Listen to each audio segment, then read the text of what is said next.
Greetings, everyone. I am the all-powerful Eve, ruler of the entire world. So first and foremost, I just wanted to thank everybody for checking out my YouTube channel. Make sure to like and comment and subscribe. It really helps me out. I'm also starting a brand new gaming channel. That's right, where I'm going to be playing my favorite game, Animal Crossing. So we're going to have a lot of fun over there. Go check that out. Today's video, I just thought I would tell you a little bit of a little story time vlog kind of video. Nothing crazy. So, the day started out like just every other day. It was a pretty normal reverie. All the greatest world leaders were gathered in my living room to talk about all their little issues that no one really cares about. I'm, of course, chilling out on the empty throne, eating some delicious yogurt-covered raisins, just having a great time. And then all of a sudden, this guy, I don't even know who he was, this guy just burst into my room. This dude with like a stupid top hat and goggles and a pipe just walks in. And he's looking at me, and I'm looking at him, and then he's like, oh shit, and then he just runs out. And what do I do? What do I, as the ruler of the world, do? I'm not even supposed to exist. I can't go chasing this guy down the hallways through the castle like a Scooby-Doo villain, like, whoa! I can't do any of that. So, I don't even know what to do. Well, bottom line is I nuked an entire country, so hopefully that solved the problem.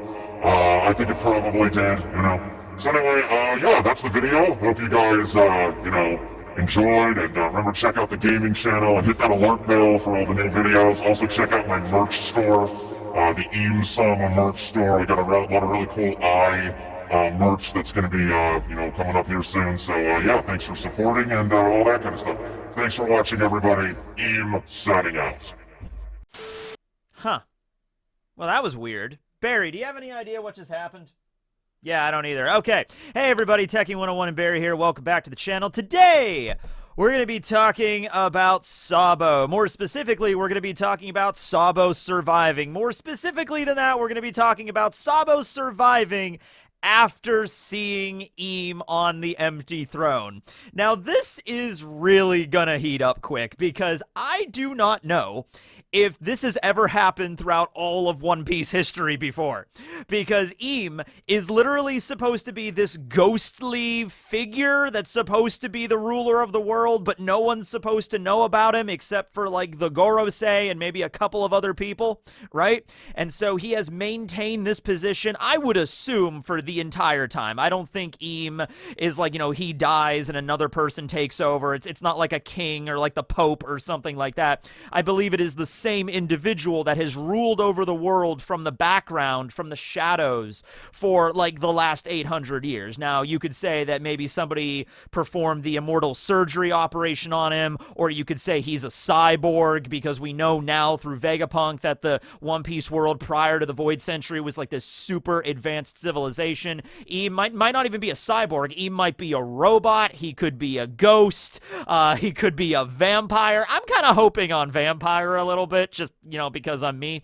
But I think it's the same person for those 800 years, right? So in all that time, I'm not really sure if anyone else has even seen about Eam. They might have managed to keep this a pretty good secret, because when you think about it, like, if Eam never leaves the castle, if he's always in Castle Pangaea, and Castle Pangaea itself is located in probably the most heavily guarded city in the entire world, not just like through soldiers and guards, but also, through geography. Geography is everything. Marijois is on top of the red line. You can't get there by normal means. So the idea that like a normal civilian would just walk in on Eam is just ridiculous. Okay, so that clearly didn't happen.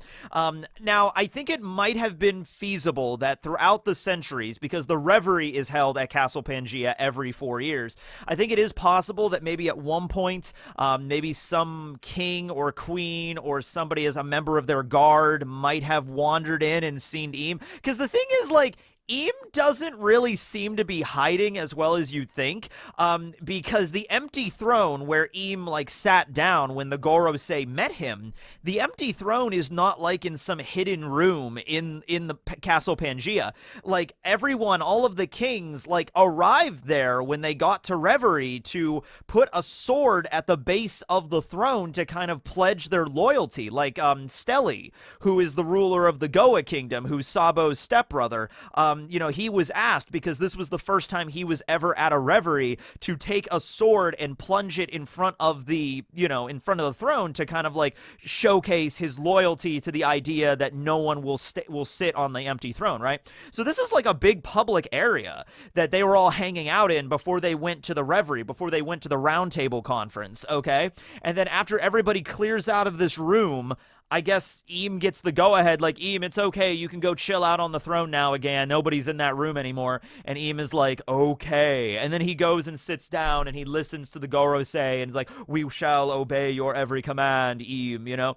So, it's not like Eam is exactly hiding. The idea that Sabo could have, like, ran across him at some point, like, he was just running through the hallways, like, in the middle of the fight, maybe, between Fujitora and, you know, Green Bull, and then, you know, the Revolutionary Army, like, Morley and everybody. The idea that, like, you know, Sabo's running through the castle and he just runs through the empty throne room chamber and he just looks up and he just sees Eam up there, like, and then he just runs off. Now, that might have happened before. Like, somebody might have just wandered in, but I don't think they would have made it out of Marijois. I think they would have been, eliminated fairly quickly, you know what I mean? Like, I'm picturing a scene like a couple hundred years ago at some random reverie where there's like this plucky young guard for this king in like the South Blue or something, and he's like, I'm gonna go and check out the castle really quick. He's like, all right, make sure you get back before it's time for the conference. No problem. He's walking through looking for, maybe he's looking for a bathroom or something, like, oh man, I really gotta go, and he just like opens up the throne room and Eam's up there and just, this isn't the bathroom, is it? No, it is not. You know, just like, that guy is just immediately like, you know, like, he doesn't make it out alive. He's just like, oh, hasn't been back from the bathroom. Maybe he fell in. You know, Bill never existed, you know. Minor tangent, but I just wanted to ask, what do you think Eam's bathroom is like? This guy is the, or this woman, or this robot, or this ghost, we do not know who they are, is the ruler of the entire world. So if they do go to the bathroom, you would imagine that bathroom would be the nicest bathroom in the entire world.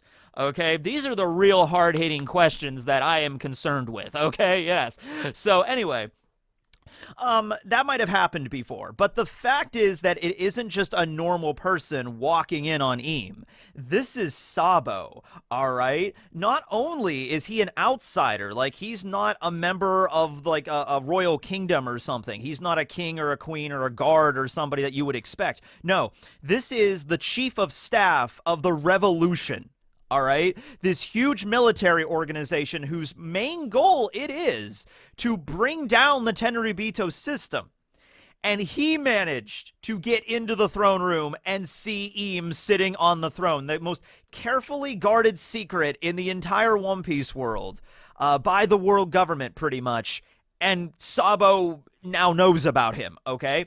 And then not only that, but Sabo manages to escape, manages to get away from Marijois, and then, I don't know the whole situation, like maybe they knew he was going to Lelucia or what. The way that the Gorosei seemed to speak about it, it seemed like it was just bad luck. You know, like, oh, Eam is going to eliminate a Lelucia kingdom today. Oh, we heard that Sabo might also be on Lelucia. Oh, well, two birds with one stone, I guess.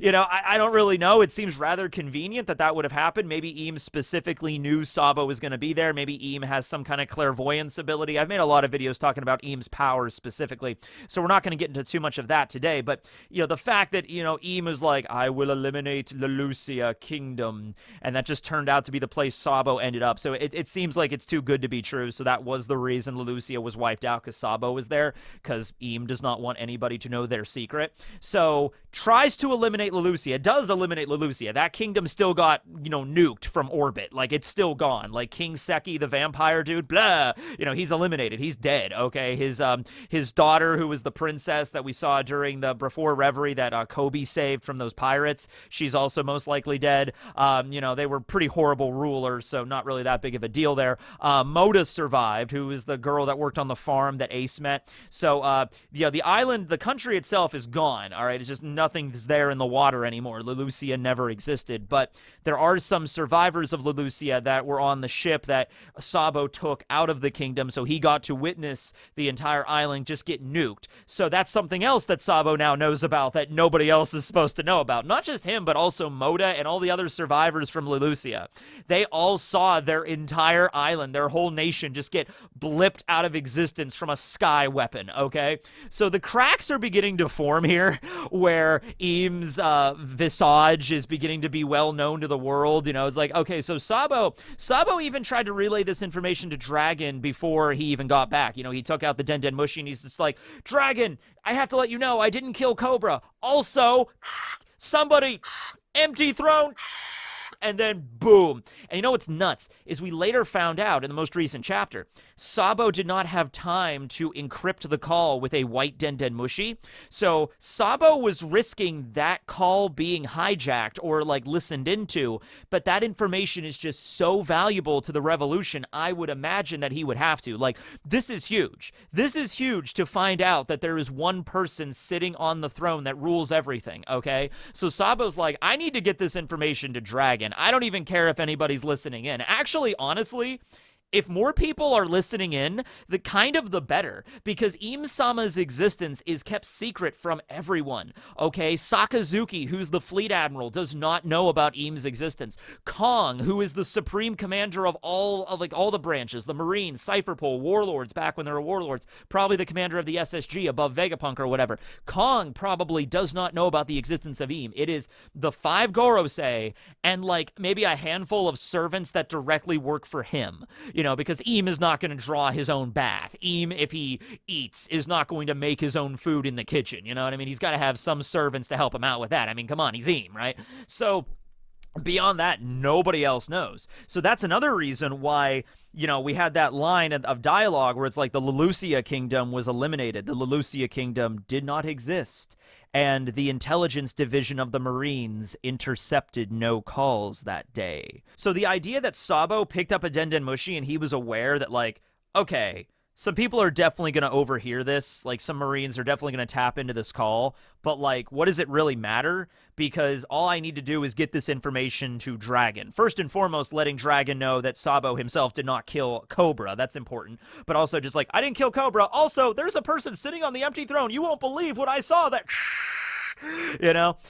maybe Sabo could have shortened that line a little bit. He could have just been like, somebody sits on the empty throne, there's a king of the world, and then he could have just thrown it out there really quickly. And anybody that would have overheard it, like the Marines, they would have been just as flabbergasted. They would have been like, what? That's not the way it works. Is that the way it works? Oh god. And then they would have gotten eliminated too. So Sabo finally makes it back to Kamabaka. This is the worst possible scenario for, Eam and the government, okay? Sabo should be, enemy number 1 when it comes to this, okay? Because it's all right, not only is he the chief of staff of the revolution, not only did he see me, not only did he get to witness how I eliminated Lelucia, not only did he take a bunch of survivors off the island, which the whole point of nuking an entire island in a country is that nobody, will be around to tell the story, but a bunch of people managed to escape, and then not only that, but they managed to make their way back to the headquarters of the single most powerful revolutionary army in all of existence. Okay, now, if you were Eam, if you were the ruler of the world, how would you respond to this? You know what, honestly, what I think they would do? I think if I was Eam, I would just kind of go for broke at this point.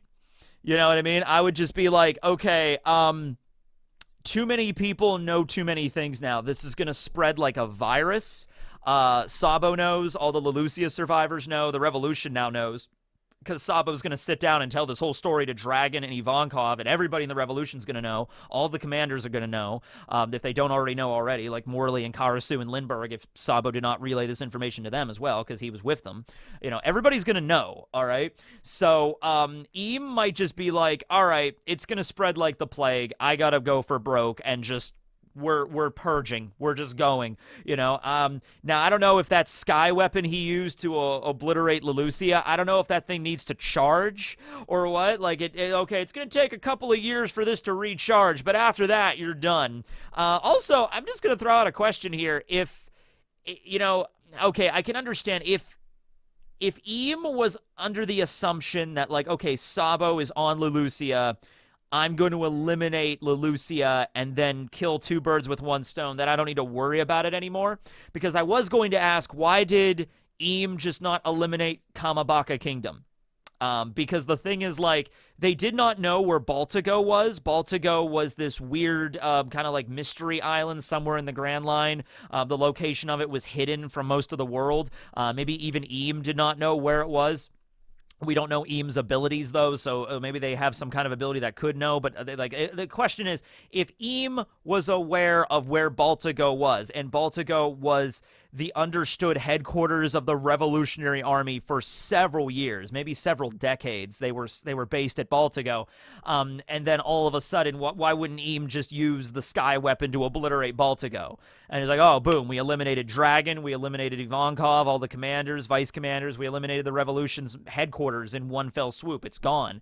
I guess it's also possible that the Revolution probably moved around a lot, because the idea that they moved so seamlessly from Baltigo to Kamabaka, like it wasn't that big of a deal, kind of proves that they're used to that. And that makes sense why Dragon would do that, because not even just because they didn't know about the world-destroying super weapon, the sky laser, but it's just like, yeah, if you're leading a revolution, probably not a good idea to be based on one island for too long. You know what I mean? They're eventually going to figure out where we're based at. It doesn't matter how protective we are if we use encrypted Den Mushi and we cover our tracks. Like eventually somebody's probably going to stumble upon this place, okay? And Dragon, remember, has been leading this revolution for well over 2 decades at this point. It's like 22, 24 years somewhere it started, okay, with the freedom fighters. So they're probably no strangers to moving from one spot to another. Maybe at one point, maybe there wasn't even an island that was their home base. Maybe back in the earlier days, it was just their ship, and then their numbers swelled, and they had to get an actual base for everybody in the revolution, right? And so then there's bases in the Four Blues and everything like that. So the idea that Burgess ended up there, and then the Blackbeard pirates attacked Baltigo, there didn't really seem to be a big battle. Like, there didn't really seem to be that big of an issue. Maybe some of the revolutionaries stayed behind and fought Blackbeard's crew, but it seemed like, yeah, Dragon, Sabo, Koala, they all got off with no issues, with no problem. They made it all the way to Kamabaka. So they're probably used to that. They're probably like, oh, code orange or whatever. Somebody's discovered Baltigo. Everybody pack up your shit. Let's go. And pack everything up that's important. Grab all the documents. Grab all the file boxes. Get on the ship. We're out of here. You know what I mean? And it's probably like they've done this before plenty of times, and there's been drills and stuff like that. So probably that's the reason why Eam did not just obliterate Baltigo or Kamabaka, because it's like you can't use that sky weapon all the time, because then people are going to start to notice. It seems like that sky weapon is only used under very rare circumstances, only once every couple hundred years or so, right? You don't want to do it all the time. And so maybe there's a recharge to it as well. So they used it, like Eam used it on Lelucia to try to eliminate Sabo, but Sabo wasn't there. And now Eam is like, oh, that's not good. This is going to take a while to recharge. I can't use this right away, right after I just fired it. Crap. So now it's like, okay, people know about Eam. We can't use the sky laser. Okay, we're just going. We're going. We're just kind of like martial law in this, okay? We're just like in like Marines, Cypherpol, SSG, everybody that's like Eam has control. Like, we're just doing this. We're going. Eam might even reveal themselves, Like, imagine that. Imagine if it's a moment where Sabo is there telling the story to Ivankov and Dragon's like, this changes everything, you know what I mean? We might have to just eliminate this Eam person, and then blah, blah, blah. And then what if Eam realizes, like, there's no point of hiding my, you know what, this is the first time in 800 years I've ever revealed myself. But if Eam has some crazy powerful, like, Conqueror's Hockey, or a Devil Fruit ability, or if Eam is, like, the personification, the embodiment, the avatar of, like, Mother Ocean or something something like that, that despises all devil fruit users or something, right? Could be something like that. What if Eam just, like, imagine if, like, everybody in the One Piece world has, like, an Eldia moment from Attack on Titan, or they just have, like, a collective hallucination. Like Eam's Conquerors is so powerful, it covers the entire planet, okay? And everybody has a hallucination, or maybe, like, Eam's eye just, like, appears in the sky, just like, oh, like the sky goes red and it just, this giant eyeball just appears on like the sky, or like the moon or something like that, and just like kind of like Infinite Tsukuyomi a little bit from Naruto, but like this giant eyeball appears in the sky and just like, citizens of the earth, I am your god. I am your ruler. I have been the one guiding civilization for the last 800 years. I am Eam, ruler of the world. And everybody's just kind of like, there's some poor farmer in the West Blue just looking up like, huh? What? I'm just planting my onions, you know, I don't know, I'm just gonna ignore that, you know, just like, yeah. And he's like, I have finally revealed myself. These pirates, these revolutionaries, they seek to taint my world. So let me beseech you, the citizens of this world.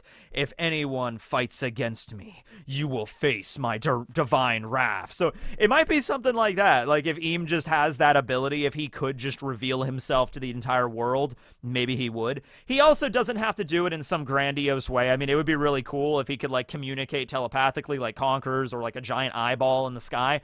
But he could also just use it like Den Den Mushi. He could just use the Den Den Mushi network. Did you see Film Red? Did you see all the streaming snails that exist in the One Piece world now that Uto was this idol pop singer on like Twitch or whatever? Yeah, that basically exists in the One Piece world now, or it could, I suppose. So Eam just literally starts his own Twitch channel or his YouTube channel or whatever, and he's just like, is this thing on? Okay. Citizens of the world, I am your god. You know, it could be something like that. It really honestly could be something like that, and the whole world is just flabbergasted by this. But Eam might make something very clear to them all, like, I am the one that eliminated Leloucia. I obliterated it in the sky in a single shot, you know, and all the citizens of the world might be like, and like they might even back off from the revolution. Even countries, I think it was stated like there was 7 or 8 countries that are actively rebelling against the world government, that are like major players in the world right now. I mean, there's other countries that have been liberated by them, but like 8 major nations right now that are fighting against the world government. They might even start to back off. They were like, yeah, Sabo's the Flame Emperor, he'll save us all. They might even start to back off if Eam shows up and is like, I have this world-destroying sky battleship, and be like, oh, okay, that changes things. World-destroying sky laser, yeah, that definitely changes things. So, hey, you know, that stuff about Sabo being the Flame Emperor, that was just us playing around. Yeah, that wasn't a big deal. So we're literally now going to bow down and worship the guy with the red eyeballs that literally controls our fates with the sky laser. Yeah, okay, praise be to Eam-sama. Yeah, now, what this would mean for like the Straw Hats and everything, like where they're at right now. I really appreciate that Oda is taking the time away from the Straw Hats to focus on other people, you know, and it's something that I feel like Oda could have done earlier in One Piece, but you know, it's like everybody has to focus on the Straw Hats. But now we're getting to this point in the manga where it's like we cannot focus on just the Straw Hats. Like, this story is reaching its climax. We cannot do that. We cannot get there if we're just focusing on the Straw Hats all the time. I'm sorry. But that also makes sense why Oda could easily have, like, ham-fisted this in so the Straw Hats are involved with, like, everything. You know, like all of a sudden Dragon shows up, and then also Eam attacks them, and the Straw Hats have to go to Marijois. Like, there could be a bunch of stuff there he could have written in, but it just doesn't make sense in the story right now for all that to occur. Like, every single major event just all of a sudden, out of nowhere, just convenes on the Straw Hat crew, right? The Straw Hats are involved in this, obviously. They're at Egghead right now. There's Vegapunk, and he's, you know, the Six Bodies, and talking to them about all the history of the world and Robin and everything. The Straw Hats are definitely involved in all this, but like, we have to cut over to other parts of the world to see what's happening with everything. What's going on with Shanks? What's going on with Blackbeard? What's going on with Dragon and Sabo and the Revolution? Like, that needs to happen, and it has to happen separately from the Straw Hats to really make sense, So, yeah, I'm really happy that Oda is doing that right now, and I don't know how long this is going to take, because, we might not cut back to the Straw Hats for a while. I mean, we left off on a pretty major cliffhanger at Egghead, but we might not be back to Egghead for a while, because now we have to set up all this stuff. Like, we're probably getting started up on, like, a flashback involving Reverie with Sabo right now, so we're going to have to sit here for that. That might take a chapter or two, and then after this is over, maybe I'm feeling like after we learn about this stuff from the Revolution, we are going to cut back to Egghead arc, but we might not. We might oh no, there's still other important things we got to see in the world, right? Before we cut back to what the Straw Hats are doing. Now, eventually, this is all going to come to the head when we reach Laugh Tale. All right, eventually there's going to be a moment when the Straw Hats and the Cross Guild and the other Yonko, like Shanks and Blackbeard, are going to reach Laugh Tale. The Marines are going to be involved. Eames going to be involved. The Revolution's going to be involved. It might actually be just a last-ditch scramble for the One Piece.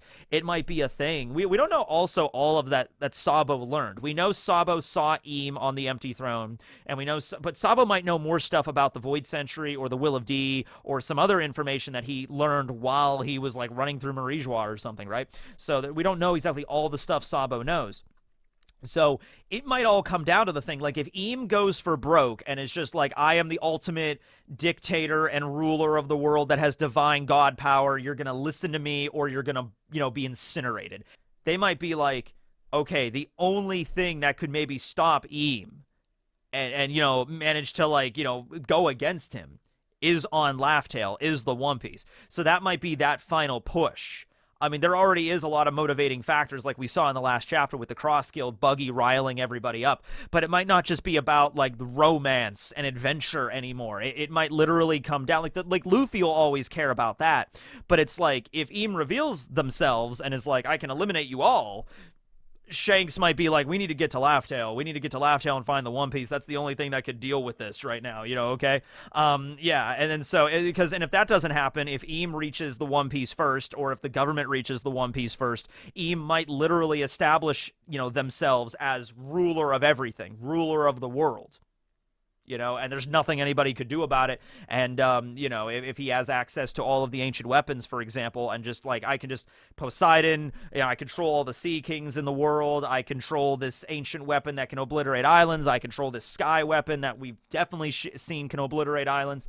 And so might just take their place as ruler of everything. Okay, and just be out in the open about it and not even trying to hide anymore. The question, of course, also goes like, why didn't Eam do this from the beginning if Eam had the capabilities to do it? A lot of reasons for that. I mean, maybe you could have had a thing where Eam thought it might be easier to rule the world from the shadows instead of being this despot. Eam might just be lazy. Maybe Eam just didn't want to deal with the day-to-day. Also, maybe after the Void Century War, maybe Eam was weakened or something, and it took a while for them to recover, and so now they're kind of just like having like a Yuha Bach kind of moment, like 900 years to regain their form, something like that. And now it's finally time for Eam to, all right, I am recovered, I'm ready to go, let's do this, and it might be something like that in an all-out battle between the world government and the revolutionaries. The Marines might even turn on the world government if it's really going to that level of insanity, So, yeah. I think that might actually happen. I think that would be a good way to really spin it, where Sabo explaining, like, oh, I saw somebody on the Empty Throne, and everybody's thinking, like, oh, what's this going to be? And then, like, the next chapter, giant eyeball in the sky, like, yep, I'm Eam. Like, oh, whoa, that's crazy. All right, well, anyway, that's the video. Hope you guys enjoyed. I don't have the next animal fact ready yet, but I've decided on the letter U, and I've decided to go not with unicorn facts, but I've decided to go with urchins. Yeah, sea urchins. There's a lot of urchin species. They're kind of an overlooked animal in this world. Let's take a look at urchins. We're almost done with the animal facts. This stupid joke that started, like, I think 2 years ago at this point. We got, like, 5 more episodes. We're almost done. We're almost done. All right, thanks for watching, everybody. This will be Teching signing out. Later, everyone.